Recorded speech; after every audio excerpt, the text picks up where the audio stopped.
Eat, pray and love. This is what Lippi ma'am answered when I asked her what are her top values. She is a multi-talented artist, and I literally mean it because she has done so many things I can't really fit that into a 1 minute introduction. This conversation is full of love, full of compassion, and if you're someone who's looking to find purpose in your life, or if you're someone who's just leading a life that's not happy, you should listen to this conversation. If you have any valuable feedback, please let us know in the comment box. Thank you.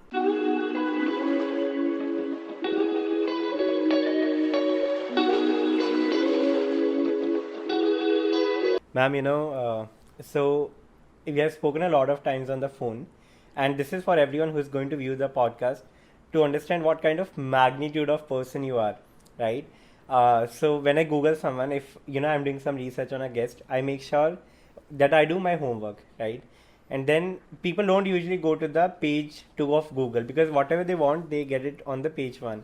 But you were someone I had to actually go to the page 2 of YouTube and page 2 of Google to know more about you because you had so much going on there. That's the first thing that I was like very astonished, very surprised as well, and obviously made me so excited to speak with you. Second thing, so you sent me a few pictures, right? There was one picture. It had like various guests. Everyone had their designation written like author, artist, blah blah blah. But like under your name, it was written multi-talented artist. I think it speaks a lot about you because they did not have that kind of space on the on the image to fit everything that you have been doing. So, ma'am, it's an honor to speak with you. Thank you so much for being on the podcast. Tell us how are you? So, Manik, a very good afternoon to you and to everyone who's watching us. And you just made my day. You just made my afternoon. You just made my year. And I really hope that you're not pulling my leg. No, And no, no. I would never do that. I would never do that. so thank you, Manik, for taking the trouble to listen to me. It's a I'm pleasure. Always a pleasure. I'm quite excited to speak to you. Thank you so much. Exactly, ma'am. Ma'am, so like I'll cut right to the slack. I want to, because you do so much things. I want to understand, was there a point where like no, is there a before and after point in your life, like sort of something happened and you just decide, okay, I am going to take my responsibility up towards the community. Is there a before and after point in your life?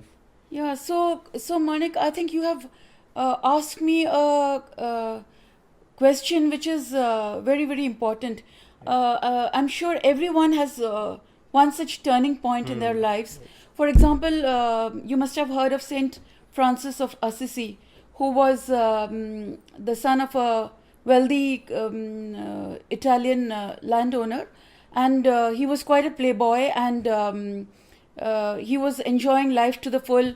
And then he got to fight a battle for Assisi. He was imprisoned, and then he had some debilitating illness. Okay. And that sort of made him take a turnabout in his life, and he sort of decided to change his life to one of poverty and service, and it converted him, this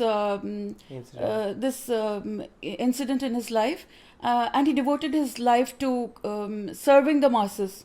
And Mother Teresa, she was on her annual retreat to I think Darjeeling, and the train was winding around the beautiful mountains and the scenic beauty all around, but Mother Teresa was inside praying. And then she says that she heard a call. She heard a call asking her to leave the convent and go out into the public and serve the poor and the needy. And that is when her real mission begins. So, Manik, I would like to tell you that I was going through a very trying time in my life. Okay. So my husband, he's a great devotee of Sai Baba. Okay. And Shirdi Sai Baba. And there used to be a photograph of Shirdi Sai Baba in our bedroom. Right. And one night I had a dream that Sai Baba was, sort of blessing me. And I tried to remove his hand in the dream, and it was coming back onto my head. Again, I started to sort of remove his hand, but again it was coming back. And then, I took it as a sign that he wanted me to sort of, seek guidance from him. So I started reading the Sai Satcharitra. I don't know whether you know about the Sai Satcharitra. It's like, the holy book of Sai Baba, Shirdi Sai Baba. And I was doing the Parayan, or, I was reading the book. And I was in the 38th chapter. Right.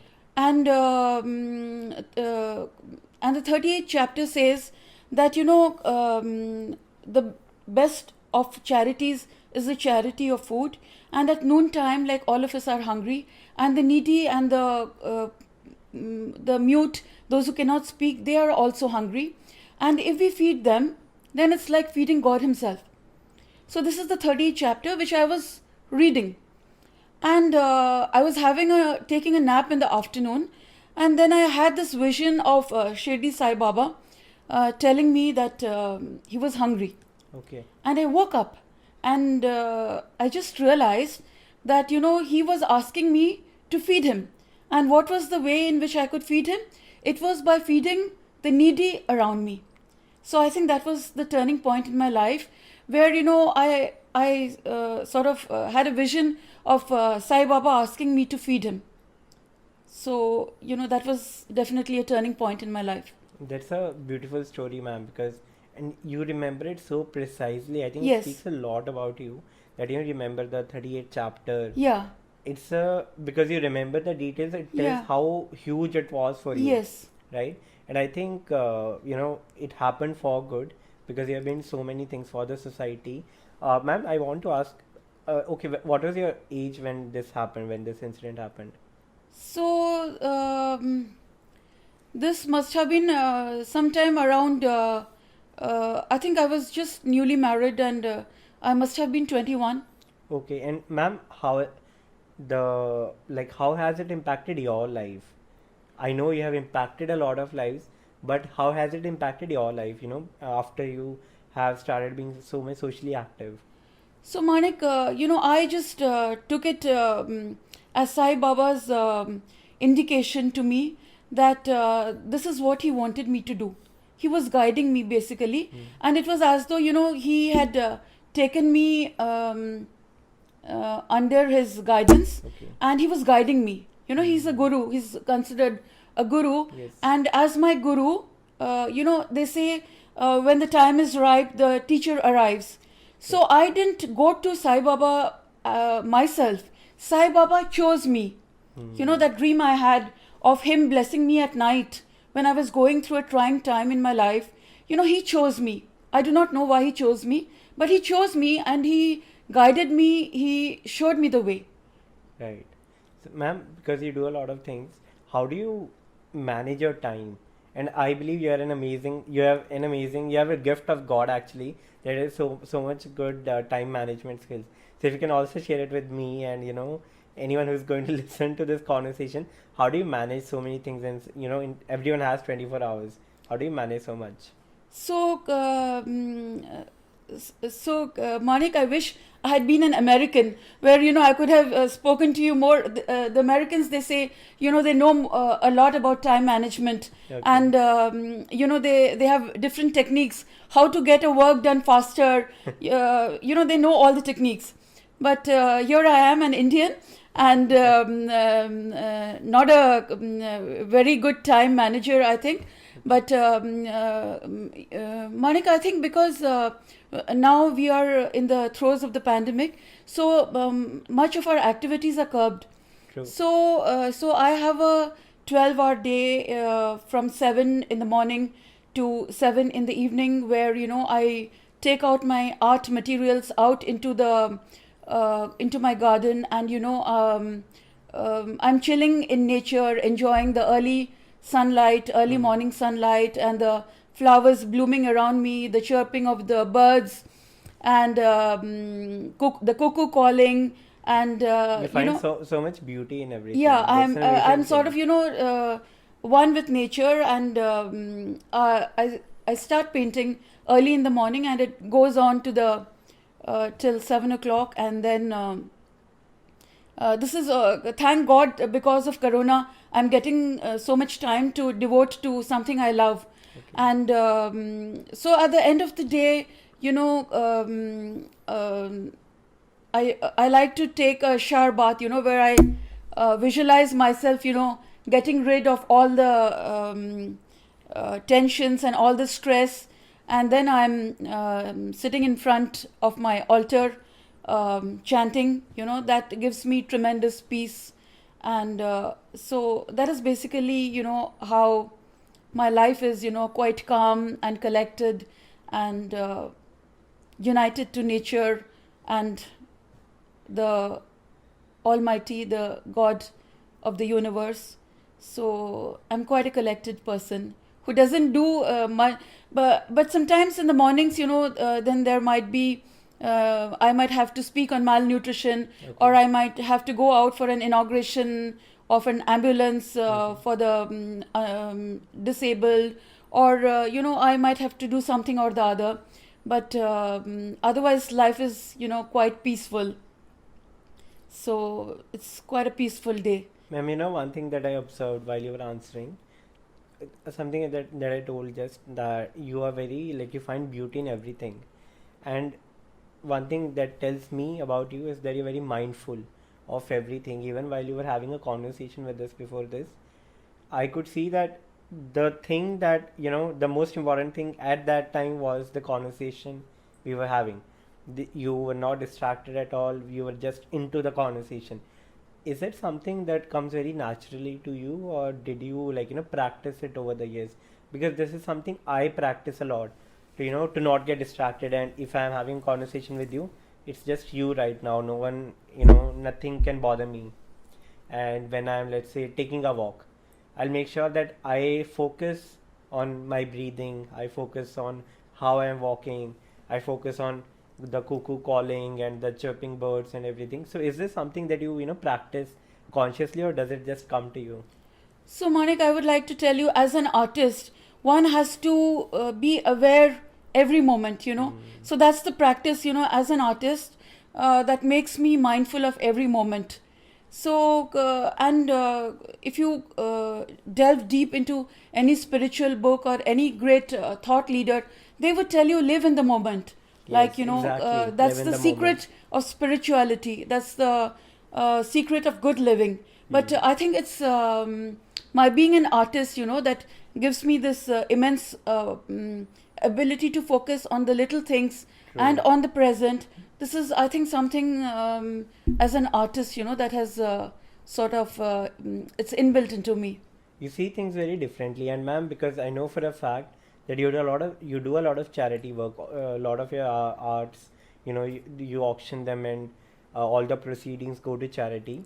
And I think you have a very different relationship with money. So what is it for you? Like, how do you see money? So, Manik, I would like to tell you that uh, for many philanthropists, philanthropy is a mirror on the wall. So Oh, when we okay. say it's a mirror on the wall, what do we mean by that? So it's Like a basically, reflection of you. they are so self-absorbed, they are so into themselves that they are always peering into the mirror. They would like to be seen at galas. They would like to be seen at fundraisers. They would like to be seen at various good events, that would show them in good light. So we have celebrities, who wear diamond and gold and emerald encrusted saris, Oh, and wow. still they want to be on the top philanthropist list. It's Okay. just it's an advanced form of narcissism, if we may say so. So this is also not a very bad thing, because it helps the donors, so they can just cash in on the egos of the True. these people, and bring donations to a cause. But then there are people like Sudha Murthy. She I heard an interview of hers recently where she was on a visit to Kashi. Okay. I think some 12 years back. Is this the one with Shashi Tharoor? No, not with Shashi Tharoor. This is Okay. some other. This is another one. Okay. And she says that in Kashi there is a tradition that one has to give up something. That is, one has to give up something. Yes. And she said that I thought, what is it that I can give up? And for many people, having money means wearing good clothes. Having many clothes. True. So she gave up buying clothes. And she said, for the past 12 years, I haven't bought a single sari. So I think that's quite amazing. Don't you think so? And Absolutely. I would like to tell you, Manik, that for me, money is a way to further my Ikigai, which is to sort of help others. And every single amount of money that I get from any source, anywhere, I use it to help others. So for me, it's money is a medium to help others more than anything else. Because you have very different kind of relationship with money, how do you choose what cause do you want to connect yourself with? How do you select, okay, this is something I can probably take more responsibility towards? And do you also, because I think you're a person who cannot easily say no to something. Is it right? Do you feel it like is it difficult for you to say no to something? So Manik, I think I like to use my position to sort of bring attention to various causes, and I'm involved with many causes like malnutrition, saving the girl child, blood banks, and reaching out to children with cerebral palsy, and the gender fighting gender disparity, menstrual hygiene, and then we have I pay a lot of visit to destitute women's homes, and then I'm involved with raising money for causes through art. Okay. And AIDS, HIV, AIDS, drugs control, and breast cancer, human rights, you name it, Manik. I'm just involved with everything. But the cause which is closest to my heart is Save the Girl Child. Okay. That is closest to my heart, because I think that is so hunger is a big issue in India, Right. But other than hunger, the girl child is also very close to my heart. Saving the girl child, Mm-hmm. which is, I think, India's number one problem. Absolutely, ma'am. I think so. So, ma'am, once you choose the cause that you want to divert your time to, Yes. then how do you do you already have opportunities, or how do you get in touch with, or how do you decide, okay, this is an NGO, let's say, that I can connect with? How do you choose that, how to go about any cause that you think you can relate to? So whenever I find a cause which I can relate to, then I start to interact more and more with them. I try to get involved more and more with them. For example, with the cause of the girl child, I started making a series of paintings on the girl child, Okay. to make people more aware of the importance of the girl child in India. Mhm. And also there are NGOs, which celebrate the birthdays of the newborn children in the hospitals.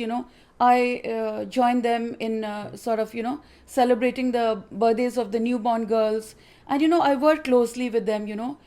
I'm more actively and closely connected with them. Absolutely, ma'am. So when the things you said, ma'am, you're a very inclusive person. You want to, because you have been working for people who have cerebral palsy. You are working with people who are disabled. So you are making sure that no one feels left out, Yes. right? And I can feel, because there have been times when I was I was left out as a person, and those who understand the pain of it, they are the people who are actually very compassionate.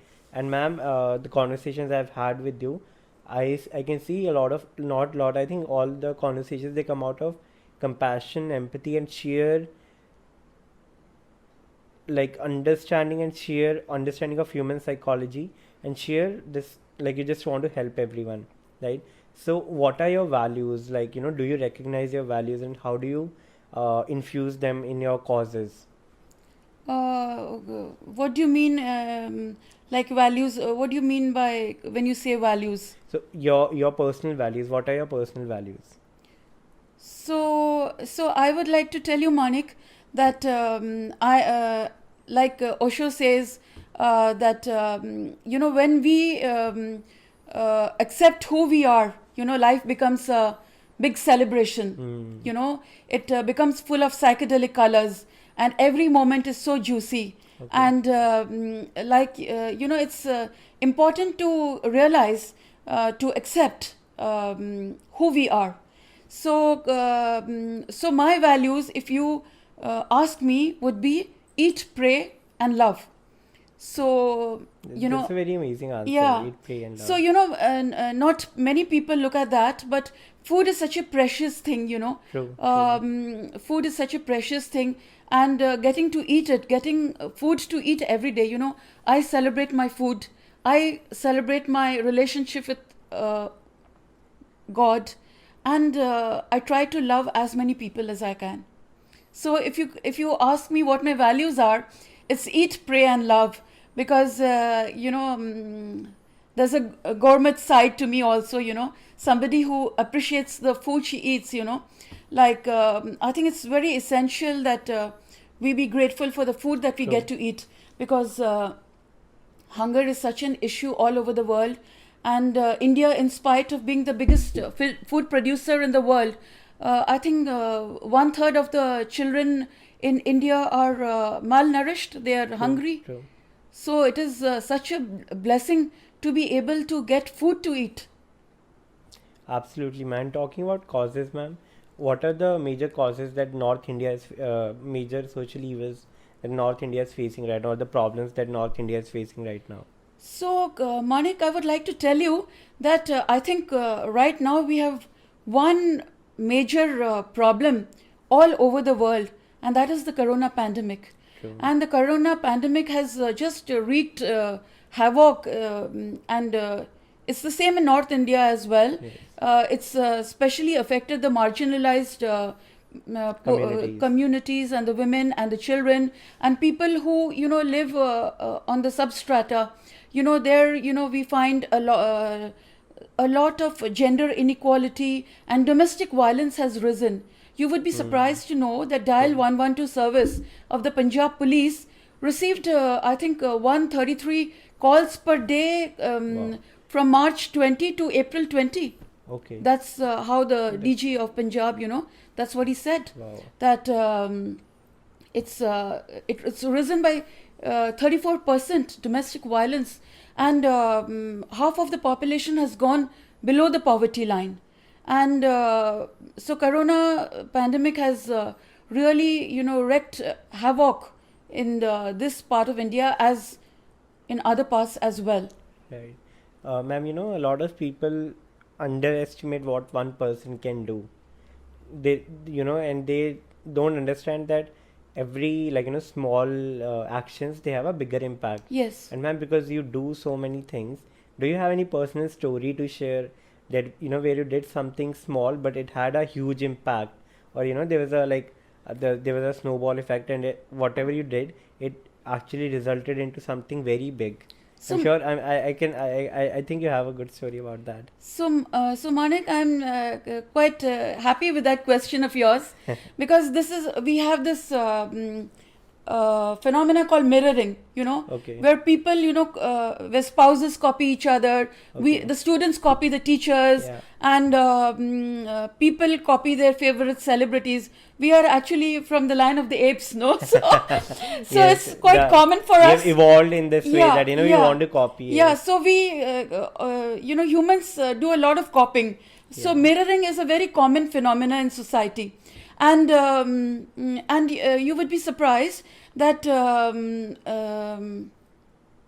during the lockdown in 2020, there were these labor colonies for whom I was making sandwiches for the children of these labor colonies. Okay. And I thought I would make it very interesting, and I started making rainbow sandwiches for these Okay.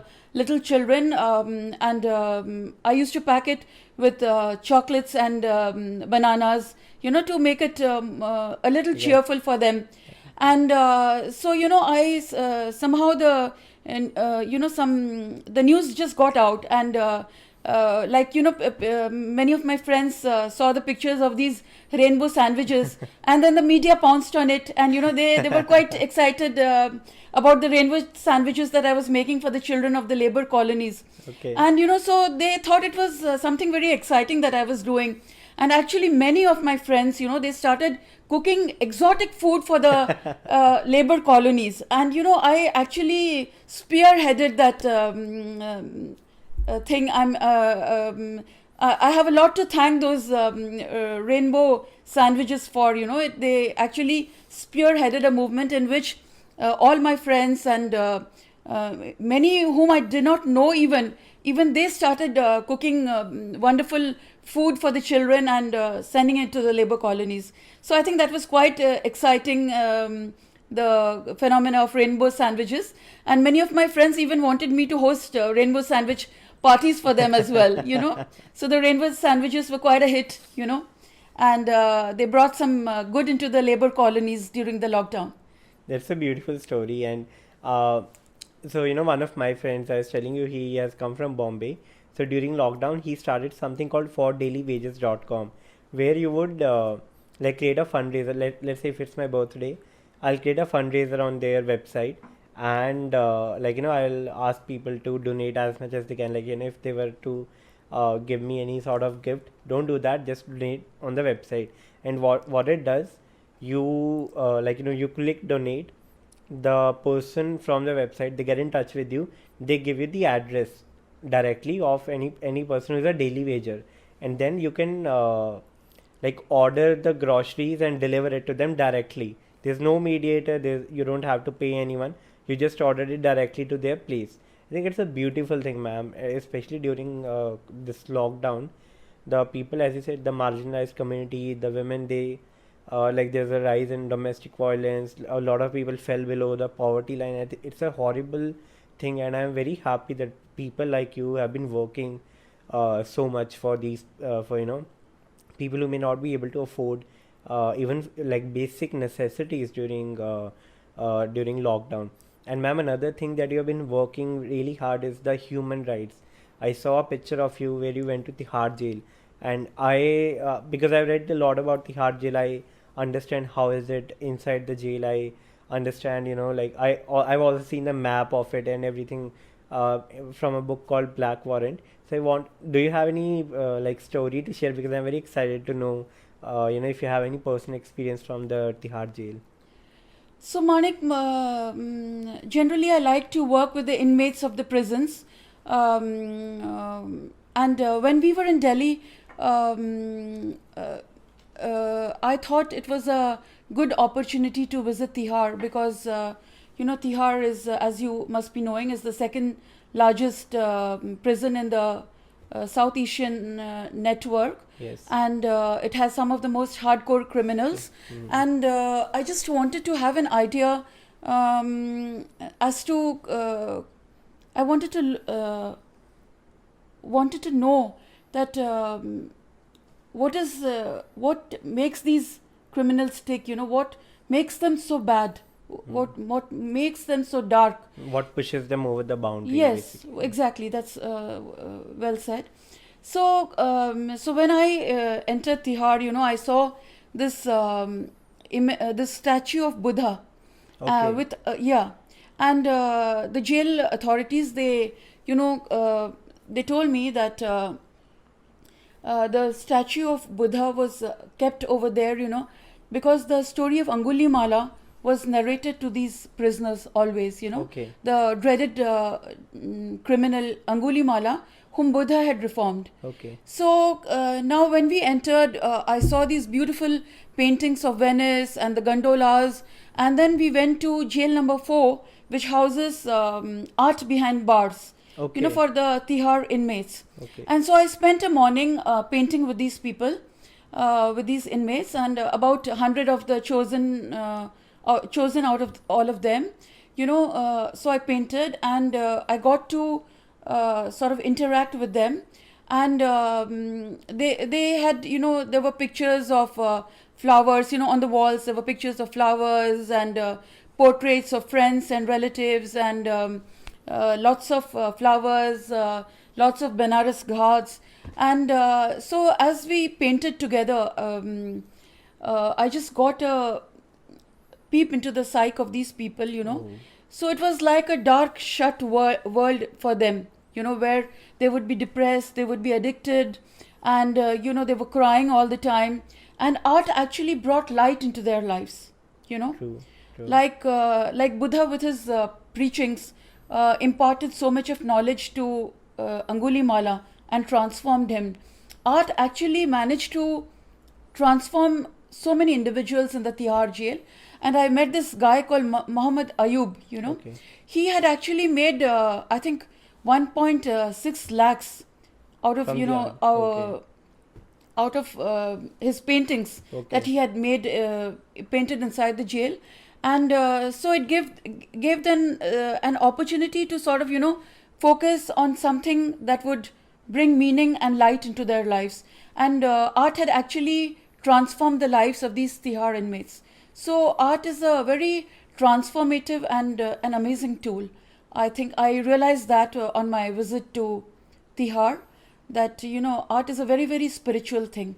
It can actually take away your darkness and make you a very noble and spiritual person. Absolutely, ma'am. So something you told reminds me of an NGO I was working with, where we were using sports as a tool for peace and development, for bringing people together. And as you said, man, I think that's a beautiful perspective of art. It breaks the barriers of of people, the geographical barriers, and even the barriers that we have in our head. Yes. And I think, but ma'am, do you have any other like something that you realized through art on how it can be, like how it is such a powerful tool? Because it connects people. That's the first thing. It also improves you as a person. Is that right? So Manik, I think art is it's a form of meditation, and so you can say it's something spiritual. Like Pablo Picasso said, art is something that washes off the dust of our souls. So that is what art does. For people, and not only for those who are creating it, but as well for the people who are watching it. When you buy a piece of art and keep it in your home, and you look at it at the end of a hard-working day, it has the power to wash off the dirt and the dust of the everyday fatigue from you. So I think art is very, very powerful. Ma'am, how does your routine look like? And how do you manage all of these things in one single day? So Manik, I would like to tell you that the pandemic has actually made it easier for me because otherwise, there would be events in the morning and there would be lunches in the afternoon and then events to go to in the evening. And, I was totally out of, sort of control. Okay. But the coming of the pandemic has sort of put things in order for me, and I have more time to devote to my painting and my writing. And sometimes I just maybe have to go online to speak about something or be a part of a panel discussion. And sometimes I just go out maybe to inaugurate something or to, speak about something. But otherwise, most of my time I can devote to my art and my writing. So, ma'am. So the pandemic has been kind to me. So, absolutely. I think it has been kind to a lot of people as well. So, ma'am, as you said, that now like before pandemic you had a lot of things going on, so during those times, I'm going back to 2019, how did you used to align yourself back on track basically? So Manik, it was like being in a whirlwind. So I was not in control of myself, and I would just be like a hurricane all through the day. And at the end of the day, I would just take a shower and sit in front of my altar and chant, and then just go to sleep. So my life was totally out of my control, and I'm a little happy that it's in my hands right now. So I'm quite happy about that. That's a beautiful answer, ma'am. And you said that you chant before you sleep. And I hope you're okay to answer that. But why do you chant before sleeping? So, Manik, I would like to tell you that there are some chants, there are some words have immense power. So when I tell you, oh, you are a very fine person, Manik, so you are it's going to bring a smile to your face. Even something basic as that has the power to bring a smile to your face. True. So these chants, they are ancient formulas created by rishis and seers, and which put us in tune with the universe. Okay. And when you are chanting, you are again in alignment with the universe.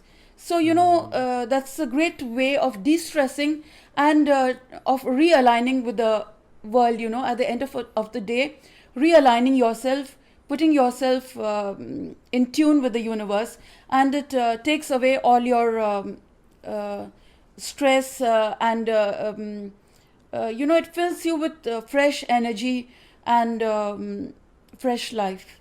And it's a very important life skill, that what you just said, because you see a lot of people, while they're done with their day, while they are about to sleep, they don't acknowledge of what had happened in the day.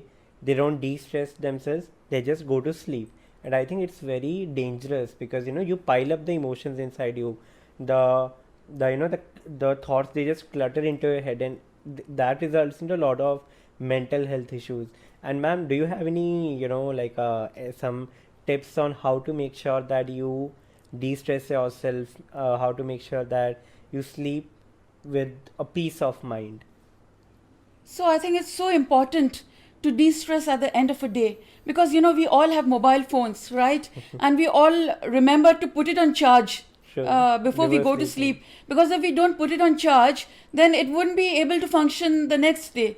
And the most of the problems of the modern day world are those of exhaustion and drained out energy, and we do not take the trouble to take care of ourselves at on a regular basis. It's so important that we do it. So we could do it in any way that we like. It could be by maybe listening to some music. For others, it could be like reading a good book. For others, it could be like writing a diary. And so everyone, I'm sure, has their own unique way of rewinding. For some, it could be that cup of a hot drink before going to bed. So different people have different ways of rewinding at the end of the day. And I think President Barack Obama, he had this habit of playing for half an hour with his BlackBerry at the end of his hectic day.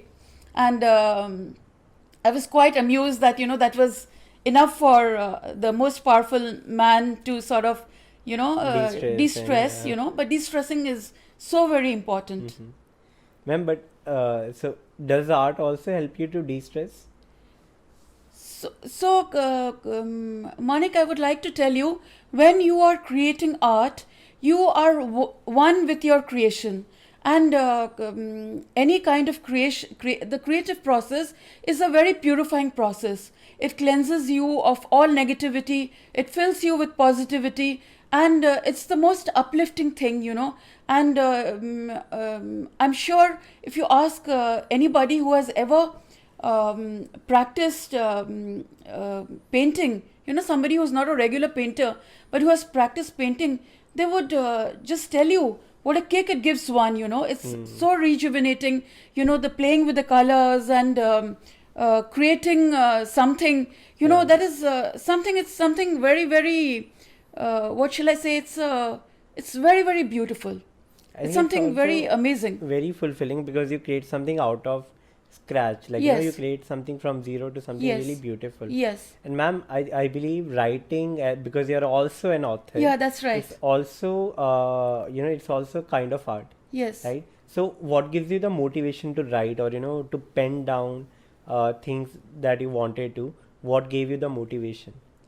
So, Manik, I belong to a family of writers, and my great grandfather, he's in fact called the Dickens of Orissa, Wow. and he brought in a revolution in the Oriya language, and he's the father of the modern Oriya language, and basically, my family, we have schools and colleges named after him in Orissa, Wow. and so he was a social reformer.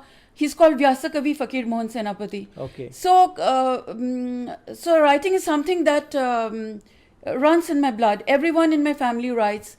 So, when I write, the books of my great grandfather are a source of inspiration for me. So, before the October Revolution, before the Marxist ideas came to India, Fakir Mohan Senapati, my great grandfather, had written a novel called Chaman Arthagunt in Okay. in Odia. So What does that mean? What does that so this title is mean? about the a measure of land. Okay. Chaman Arthagunt is a measure of land. Okay. So this particular book, it created a sensation in Orissa, and this was all about the feudal lords exploiting the peasants. And he was much ahead of his times. He was talking when others were talking about kings and queens. Here was a writer who was talking about the exploitation in the society, about feudal lords, exploiting the peasants. And, I think writing is a beautiful medium through which one can share about the social crises that are prevalent in society, and that one can offer answers, open it, keep it open to debate, make people aware of the social issues in society. So my latest novel, If the Blue Lotus Sings, is about the corruption in the Jagannath culture of Okay. Orissa, Okay. in the temple culture. So, If the Blue Lotus Sings was a big hit with everyone because it brought the Jagannath cult to the notice of the others. And it talks about the controversial temple culture of the Jagannath temple of Puri in Orissa. Ma'am, I told you I am very observant. Another thing that I observe right now, you are very vocal about things, no matter what. If you feel something's not right, you are someone who will not, go, like, you are someone who will make sure that it's voiced out, will make sure that it reaches the right kind of ears. I think that's very commendable. And another thing I told you, you are someone who leads by example. What you told me about the rainbow sandwiches, Yeah. that's a beautiful story. I'm still cherishing that moment when you told me the story. Ma'am, I have a last few personal questions. So you said that you are a family, or your family is a family of writers. Your grandfather was called Dickens of Odisha.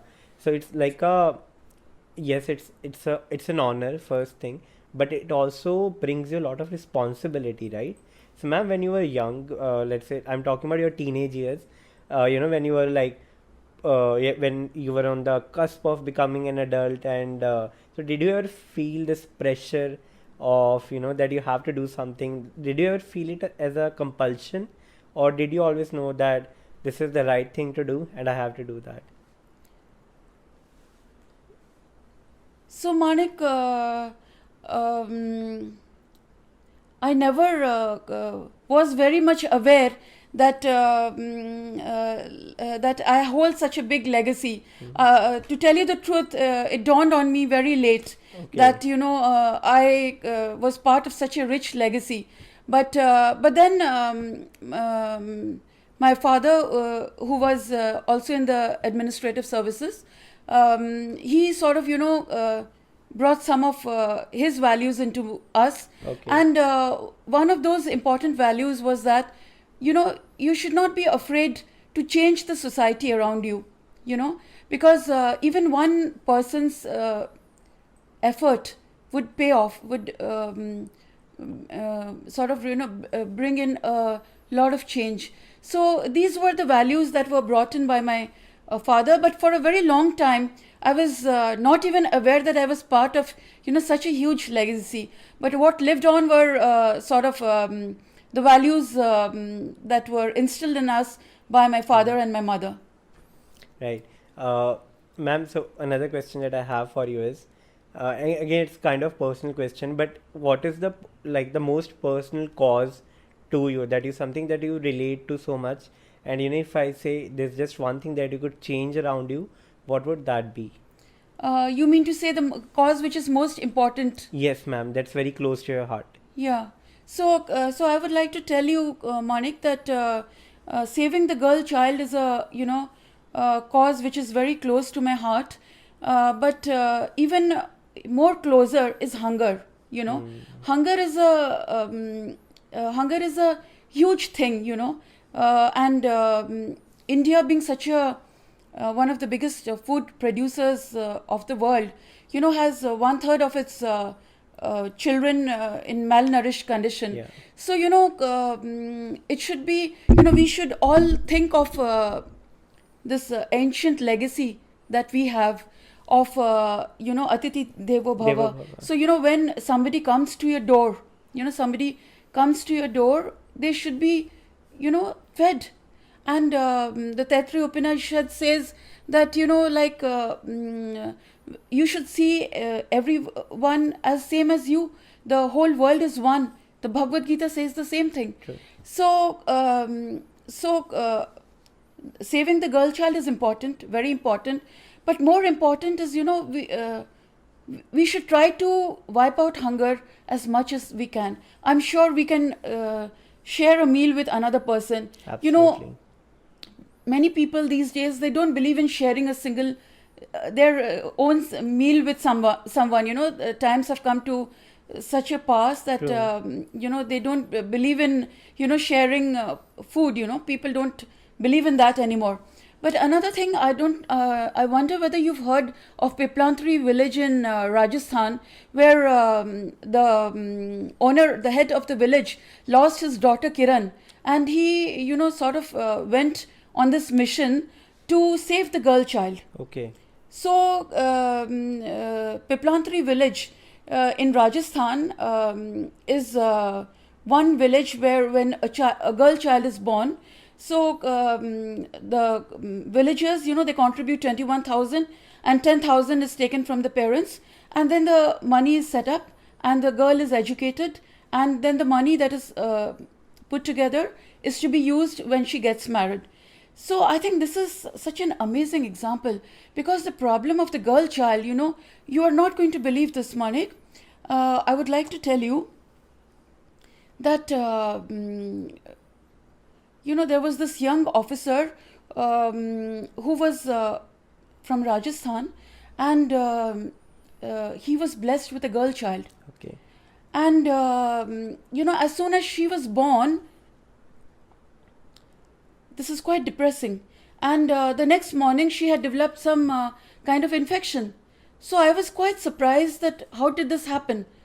And then I learned later on, when I was reading about the Piplantri village, that when a girl child is born, the mother, the elders, sometimes the very parents, they put a grain inside the mouth of the child and they rub it inside, so that the girl child picks up infection and dies. That's horrible. So just can you imagine somebody who was an officer had done it to his very own daughter, a newborn child. So that is the state of the girl child in India, which is very, very pathetic. And my new series of paintings is focusing on the girl child, and I think the cause of the girl child should be really taken up by the Indian society. That's a horrible story. And what, ma'am, the last part of your story, how you have been creating the new series of your art it revolves around saving the girl child. I think that's a beautiful initiative, and we'll make sure we also attach your Instagram and all the sources where people can learn more about you.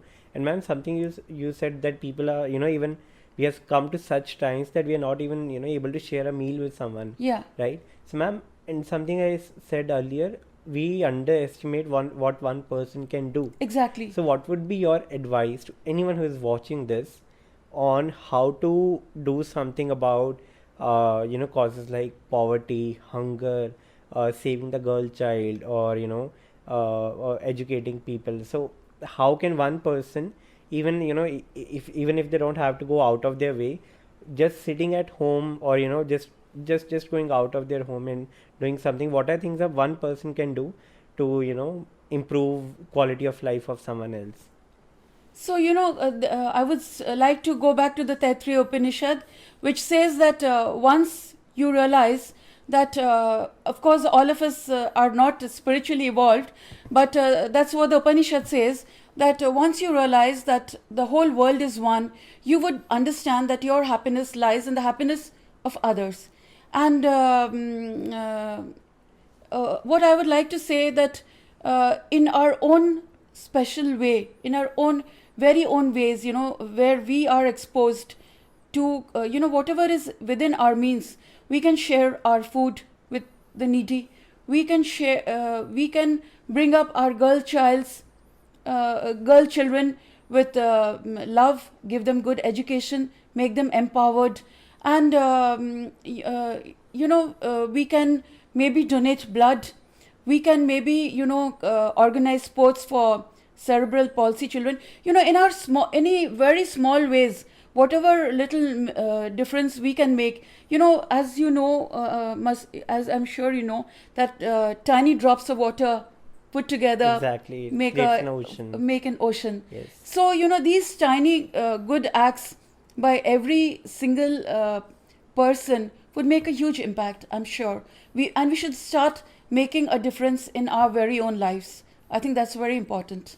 Absolutely, and that's a beautiful message for anyone who is listening, because uh, I think a lot of people can take inspiration from people like you who have been doing so much for the society. Ma'am, but I think one of the last questions would be, how do you find the, what motivates you right now? I know you do a lot of work, but what is the motivation factor behind the society, or behind the societal work that you do? What is Uh, your motivation? what do you mean when you say that? What is it that exactly motivates me to Yes, do the ma'am. work that I do? Yes, yes. So now I would like to tell you that I would like to go back to that dream of mine, Okay. that vision that I had, when I was passing through a bad phase. So this was the direction that had been given to me, that just follow this path. And this is the path that I have been following so many years. And I think I believe in Osho's thought that when we are sort of, grateful for all that we are, accept what all that we are, life becomes a celebration. And you must be knowing that I would like to tell you that the butterfly is a source of inspiration for me. So the butterfly has only, I think, a life of about 1 week, or maybe 10 days. The one in Colorado has about 10 days. But the butterfly believes in living in the moment, because, life is so short. So that is also how I think, that I'm here now and I'm gone tomorrow. So life is very short, and it's a good opportunity to do good. And life is a celebration. We should celebrate it as much as we can, with all the good deeds we can. Ma'am, I have a last question for you, and I'm very excited for this because I'm sure you know the answer to it. How to lead a life full of purpose and a happy life? So, Manik, I would like to tell you this, that purpose, that is what, defines the life. It's what we call Ikigai. The Japanese, they are the longest living individuals on the planet. Yeah. And we think it is maybe because of the diet that they follow. But that is not the case. Because the Japanese have something unique to them, and that is called the Ikigai. So what is the Ikigai? The Ikigai is not exactly their work.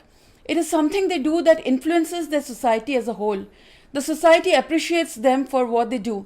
So for a grandmother, it could be sort of passing on advice to the newer generation. For a fisherman, it could be catching fish for his family and his community, his village or his town. And for a core master, it would be something like holding a service, a weekly service. And very often it is found that when people retire, they also die.